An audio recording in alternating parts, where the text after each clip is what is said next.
Hello বন্ধুরা, আজ মঙ্গলবার সকাল সকাল মাছ নিয়ে এলো আমার স্বামী বাজার থেকে। দিয়ে মাছ ওটা ভালো করে ধোবো বলে পিস আছে সেটা দেখলাম।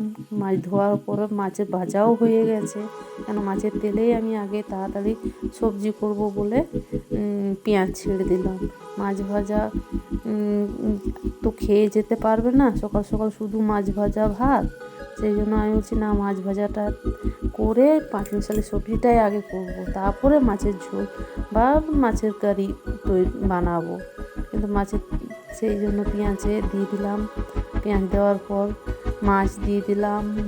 মাছ কিছুক্ষণ কষাকষি করছি, কেন একটু ভাজা ভাজা হয়ে যাক। ভেজেছি আবার আগেও, তাও ভেজে দিলাম। পাঁচ মিশালি সবজিও ঢেলে দিলাম, কেন তাড়াতাড়ি রান্না বান্না করছি, যেন খেয়ে দু মুঠো খেয়ে যেতে পারে।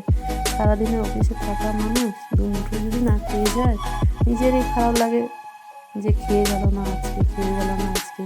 সেই জন্য তাড়াতাড়ি রান্না করছি। সব মশলা, জিরা, হলুদ, নুন সব দেওয়ার পর নাড়তে শুরু করে দিলাম। কিছুক্ষণ ঢাকা দিয়ে রাখবো। ঢাকা দেওয়া হওয়ার পর হয়ে গেল সবজি, মাখা মাখা হয়ে গেছে। তখন নামাবার আগে আমি গরম মশলা দিচ্ছি। এবার আমি একটু মাছ করবো।